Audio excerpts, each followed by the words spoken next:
Bonjour à tous, bienvenue dans l'émission Rencontre. Les données publiées par le Bureau national des statistiques le 9 août montrent qu'en juillet, l'indice des prix à la consommation a augmenté de 0,5% par rapport à la même période de l'année dernière, soit une augmentation de 0,3 points de pourcentage par rapport au mois de juin. On est passé d'une baisse de 0,2% au mois de juin à une augmentation de 0,5%. L'augmentation est plutôt élevée par rapport à la même période des années dernières et le redressement de la demande des consommateurs sur le marché intérieur se poursuit. Quel regard doit-on porter sur la performance de l'économie chinoise au cours des 7 premiers mois de l'année ? La troisième session plénière du 20e comité central du Parti communiste chinois, récemment tenue à Beijing, s'est concentrée sur l'importance et les exigences d'un approfondissement global de la réforme et de la promotion d'une modernisation à la chinoise. Quelles opportunités la modernisation à la chinoise apporte-t-elle à la coopération et au développement internationaux ? Aujourd'hui, pour en parler, nous avons le plaisir de recevoir par visioconférence Madame Yu Jia, professeure à l'Institut de la Nouvelle Économie Structurelle de l'Université de Pékin, et Monsieur Meparek Bougapa, ingénieur algérien. Bonjour. Bonjour. Bonjour. Bienvenue dans notre émission. Les données publiées par le Bureau national des statistiques montrent que la reprise de l'économie chinoise se poursuit en juillet. La demande de production reste stable, l'emploi et les prix restent également stables et on voit une amélioration constante de la qualité du développement. Madame Yu, comment évaluez-vous la performance globale de l'économie chinoise au mois de juillet et même au cours des 7 premiers mois de l'année? Oui, malgré l'incertitude de l'économie mondiale, je pense que l'économie chinoise au premier semestre 2024 se porte bien et en bonne santé. On peut regarder tout d'abord quelques chiffres. Les indicateurs macroéconomiques, le PIB de la Chine a atteint 61,7 milliards de yuan au premier semestre, en hausse de 5% par rapport à l'année précédente. Et au-delà de ces chiffres, du point de vue de la qualité du développement, on voit que la part des services et des industries de haute technologie augmente nettement dans la structure du PIB. En particulier, la valeur ajoutée des produits de la haute technologie a augmenté de 8,7%. Et en fait, les investissements dans les industries de haute technologie ont augmenté de 10,6% par rapport à l'année précédente. L'innovation scientifique et technologique joue un rôle très important dans le développement économique et l'innovation est devenue l'un des principaux moteurs de la croissance économique.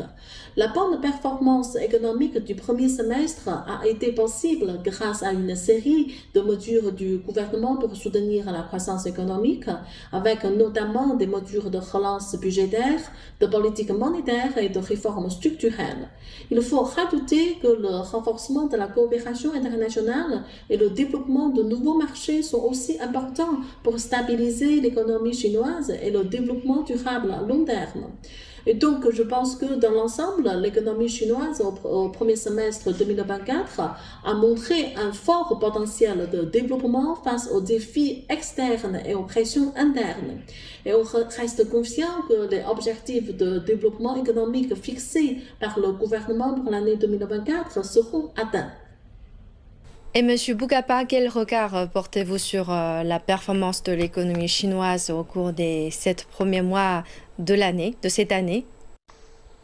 En fait, la croissance chinoise est continue depuis plus de 10 ans, avec des fluctuations très, très fines, mais globalement, c'est une croissance qui est continue, et ces 3 dernières années, juste après le Covid, elle a pris une allure exponentielle, notamment dans certains domaines dans lesquels elle n'était pas du tout connue dans le passé.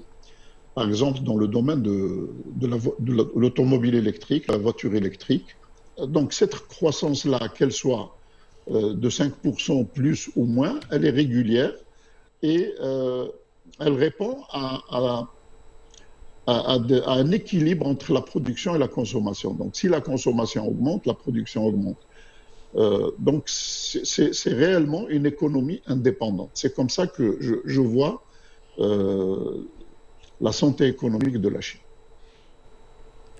Et les forces productives de nouvelle qualité sont indispensables à un développement de haute qualité. D'après vous, quels sont les points forts du processus de promotion d'un développement de haute qualité en Chine via des forces productives de nouvelle qualité? Monsieur Boukapa. Alors, la production de qualité, on va la regarder sur une période de 20 ans, donc à partir de 2000 jusqu'à 2024, approximativement. On va voir que la qualité des produits chinois sont en continue amélioration. Je me rappelle que dans les années 2000 et un petit peu avant, quand on parle des produits chinois, on dit ça c'est un produit chinois, c'est-à-dire c'est pas une bonne qualité. Aujourd'hui, le produit chinois commence à être une référence, notamment dans certains domaines de technologie très pointues, comme les énergies renouvelables. 90% des produits nécessaires aux énergies renouvelables sont conçus et fabriqués en Chine. Alors, les panneaux solaires sont fabriqués essentiellement en Chine. L'économie chinoise est entrée dans une nouvelle phase qui est la phase de la qualité et la phase de la technologie. Regardons par exemple l'espace, les technologies spatiales. Aujourd'hui, la Chine est sans contexte l'un des acteurs les plus importants et avec une progression extrêmement rapide et sans faute. On peut dire que c'est un parcours sans faute pour aller sur la face cachée de la Lune, pour envisager Mars, pour envisager des complexes Internet spatiaux. Donc, et ça nécessite une qualité technologique de très, très, très haute importance. Parce qu'on ne peut pas aller dans l'espace si on ne maîtrise pas l'ensemble de la chaîne de valeur technologique. Donc, la chaîne de valeur technologique a commencé à être intégrée totalement dans le processus du développement chinois à partir des années 20, de 2020. Et aujourd'hui, elle a atteint un stade qui fait de la Chine aujourd'hui, les produits chinois étant largement aujourd'hui des produits qui sont intégrés à l'économie écologique. Donc c'est un peu ça que j'observe depuis 2020. Et pour un observateur qui va souvent en Chine et régulièrement en Chine, on le voit de visu. D'une année à une autre, on voit que la qualité a changé, que le niveau de vie des gens a évolué. Dans les transports, par exemple, j'ai oublié de le dire, le transport ferroviaire également, qui est aujourd'hui l'un des meilleurs au monde sur le plan de la qualité, du confort, de la vitesse et de l'ampleur du réseau ferroviaire. Donc, tout ça, une fois que la Chine a maîtrisé tous ces éléments-là, elle s'est orientée vers la coopération internationale. Et là, la plupart des chantiers, des grands chantiers qu'on voit dans le monde sont des chantiers chinois. Que ce soit en Afrique, que ce soit chez nous en Algérie, par exemple dans le domaine des mines, du phosphate, du fer, des chemins de fer, de la construction automobile. Donc la Chine aujourd'hui s'oriente d'une manière assez confiante vers l'investissement à l'international. Donc ce complément-là montre que la qualité de la technologie chinoise est entrée dans une période de maturité assez conséquente.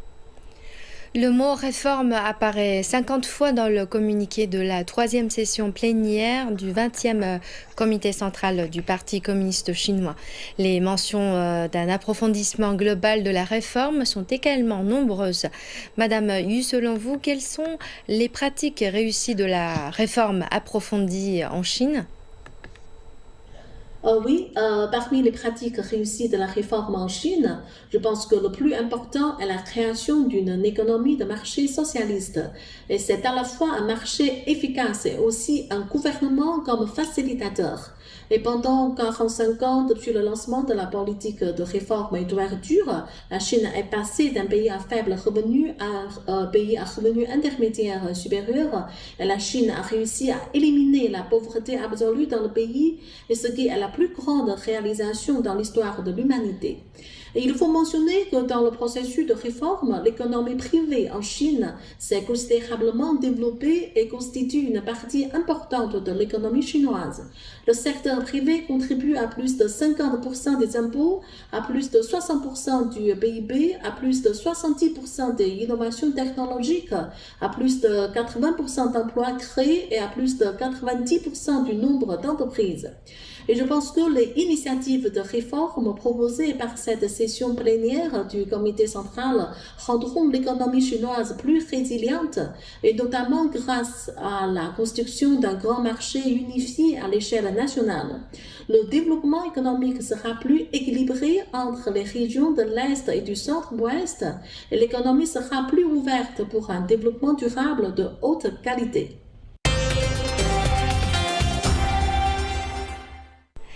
Pendant les 7 premiers mois de l'année, la valeur totale des importations et exportations chinoises de marchandises s'est élevée à 24 830 milliards de yuan, soit une augmentation de 6,2% sur un an. 28 406 nouvelles entreprises à capitaux étrangers ont été créées dans tout le pays, soit une hausse de 34%.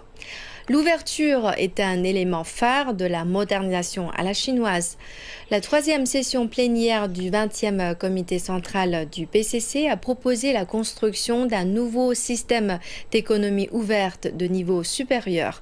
Monsieur Bokapa, d'après vous, dans le contexte d'un ralentissement de la croissance économique mondiale, quel nouvel élan a-t-elle donné la Chine à la reprise de l'économie mondiale en ouvrant plus largement sa porte ? Depuis quelques années, la Chine est devenue la locomotive de l'économie mondiale parce qu'il y a à peu près entre 72 et 75% des produits manufacturés qui sont conçus et produits en Chine, ce qui est considérable. Donc de ce fait, la Chine est la locomotive de l'économie mondiale, et particulièrement après l'initiative du président chinois, l'initiative de la ceinture et la route. Donc il y a une complémentarité économique sans équivalent dans le passé qui s'est mise en place. En tant que locomotive, si les wagons suivent, ça marche. Si les wagons ne suivent pas, il y a forcément un ralentissement. Ces ralentissements peuvent être induits par des situations politiques dans d'autres pays, par des tensions politiques, par une compétitivité sur le plan politique entre l'Occident et les nouveaux BRICS. Donc il y a tous ces éléments-là qui peuvent entrer en jeu et qui peuvent affecter le taux de croissance mondial.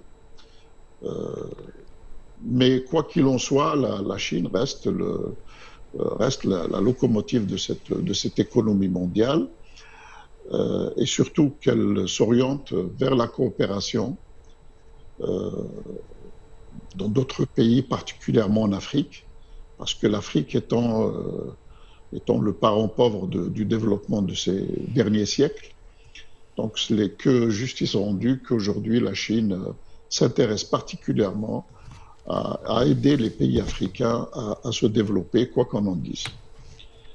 Donc, ce ralentissement, je pense qu'il n'affectera pas globalement l'économie chinoise, mais il peut produire des fluctuations dans le temps, d'un mois sur un autre, d'une année sur une autre, et que les ajustements structurels qui vont être apportés justement en raison de ce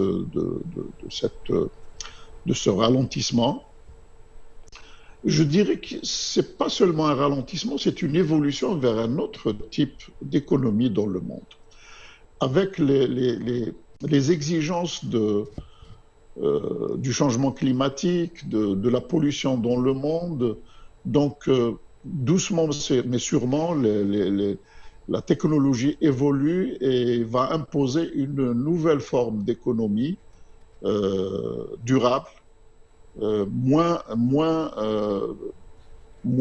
polluante pour le reste de l'humanité, parce que nous sommes devant un vrai danger de ce réchauffement de la planète et aussi de l'appauvrissement d'une grande partie des populations dans le monde.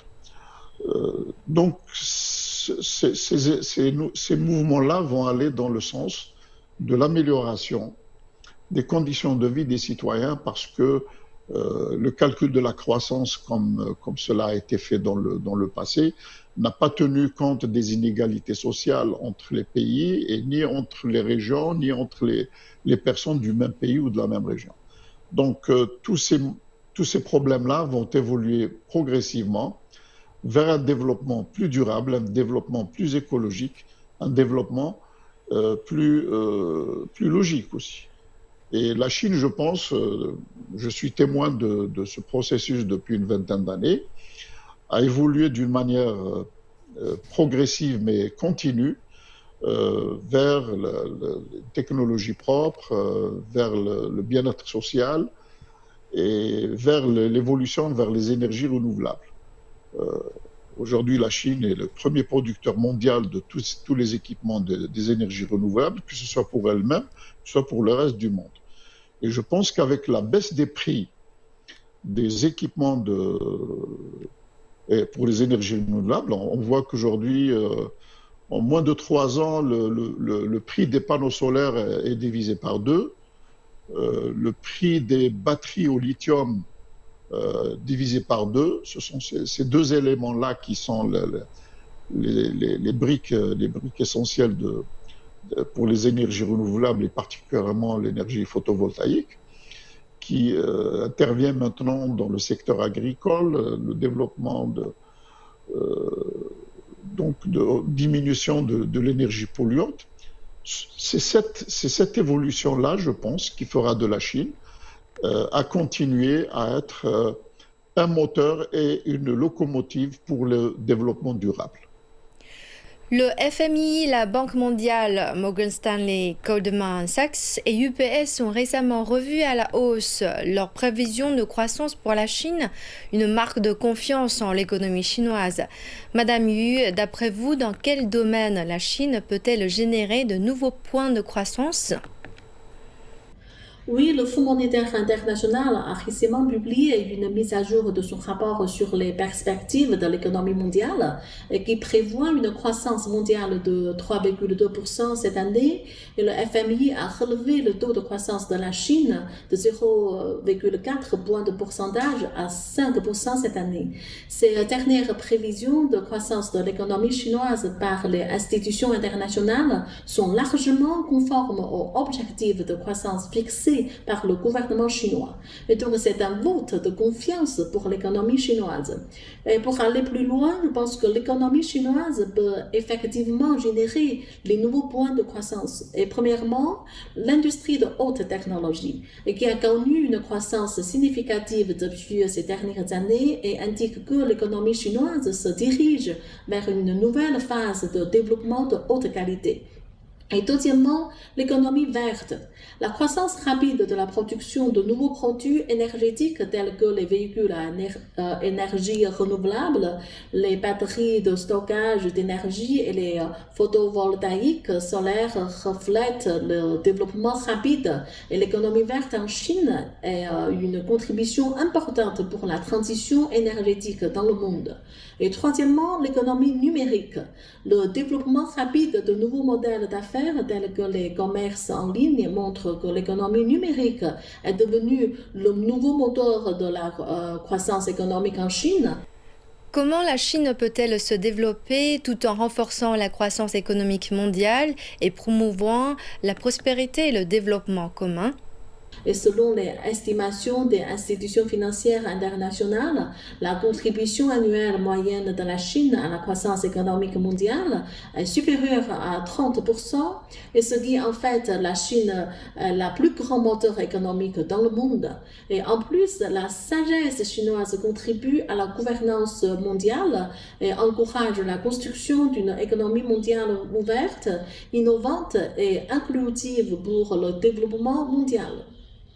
Le développement vert et à faibles émissions de carbone est un élément essentiel aux yeux de la Chine pour atteindre un développement durable et de haute qualité.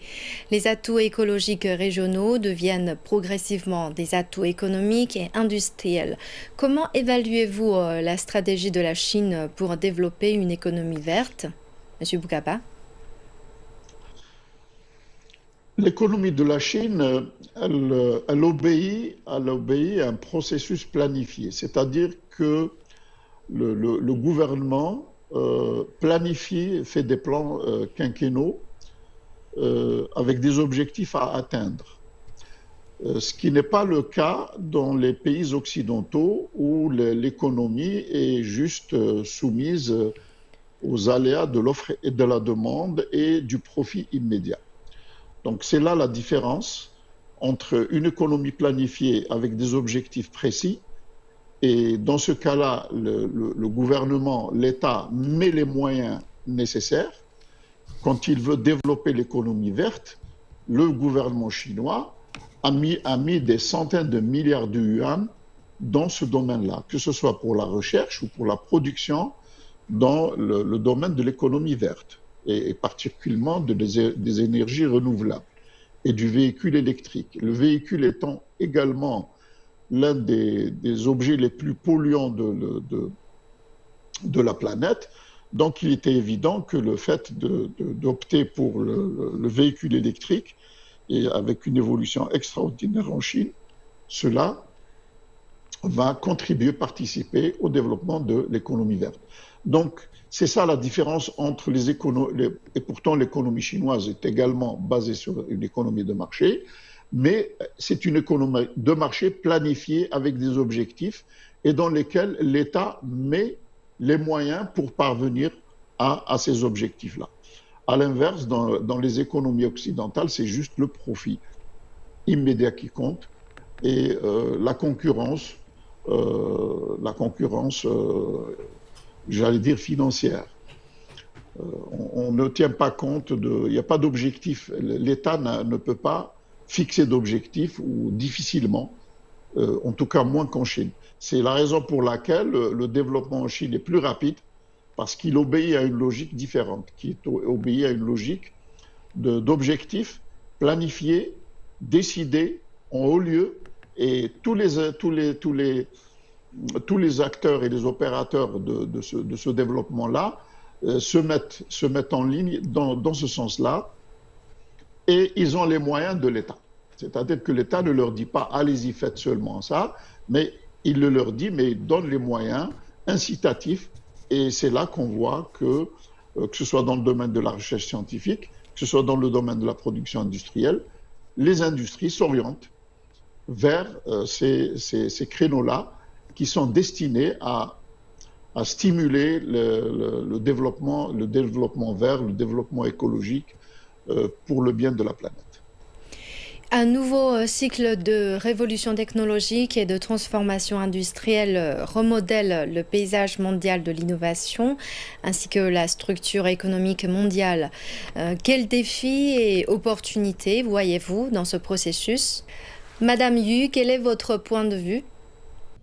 Je suis tout à fait d'accord pour dire qu'un nouveau cycle de révolution technologique et de transformation industrielle va remodeler le paysage mondial de l'innovation ainsi que la structure économique mondiale. C'est un processus qui représente à la fois des opportunités mais aussi des défis. Et en fait, il y a des opportunités énormes parce que la révolution scientifique et technologique peut stimuler le développement de nouvelles industries et de nouveaux modèles d'industrie avec l'intelligence artificielle, le big data, le cloud computing et bien d'autres. Et en ce qui concerne les défis, les changements technologiques rapides peuvent accroître le fossé numérique, c'est-à-dire l'écart entre les pays riches et les pays en voie de développement. Et il peut y avoir des chocs sur le marché du travail, des problèmes de la sécurité des données et la protection de la vie privée. Et en outre, nous sommes confrontés au défi du changement climatique et de la perte de biodiversité et qui exige une approche plus durable et plus respectueuse de l'environnement dans tous les pays au monde.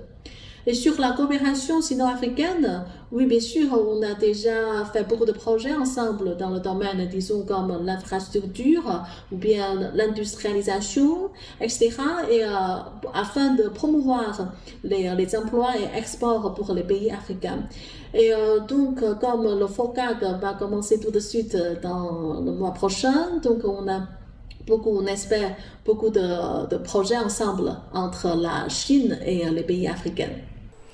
Et quelles sont vos attentes concernant les échanges internationaux dans les domaines impliqués, en particulier concernant les perspectives de coopération entre la Chine et l'Afrique? Monsieur Boukapa, quel est votre point de vue? L'intervention de la Chine ces dernières années a montré clairement qu'elle peut aider l'Afrique à se développer. On voit déjà certains pays qui ont passé des conventions économiques avec la Chine se développer très rapidement parce que l'Afrique a un potentiel de développement qui est considérable. D'abord, elle a une population approximativement de 1 milliard de personnes, dont 75% sont des jeunes. Et l'Afrique est aussi le continent le plus riche au monde de la planète en termes de ressources naturelles, en termes de diversité écologique, en termes de potentiel de développement. Donc là, la Chine, on le voit très bien, elle s'est investie dans les pays africains. Et l'avantage avec les projets chinois, c'est que la Chine n'intervient pas sur les aspects politiques. Elle n'intervient pas dans les affaires intérieures des pays. Donc, elle est là pour l'économie, pour le développement, pour le commerce. Et c'est tant mieux comme ça. Je pense qu'en continuant sur cette lancée-là, l'Afrique a tout intérêt à développer son économie avec la Chine, notamment dans les infrastructures. Parce qu'aujourd'hui, dans le monde entier, il n'y a que la Chine qui peut opérer de grandes infrastructures et aussi de transfert de technologie. Ce que je constate, par exemple, c'est que les industries chinoises ne sont pas jalouses de leur technologie et qu'elles échangent volontairement les expériences. La Chine aujourd'hui compte des millions de maçons, des millions d'électriciens, des millions de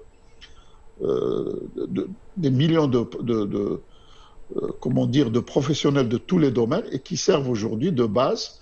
Et après les réformes introduites par Deng Xiaoping, la Chine s'est orientée vers la qualité dans la formation d'ingénieurs, de chercheurs.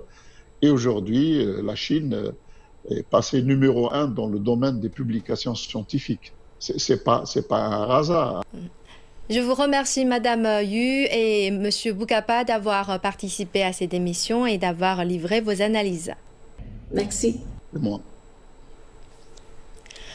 Voilà, c'est la fin de cette émission Rencontre. Merci de nous avoir suivis. À la prochaine.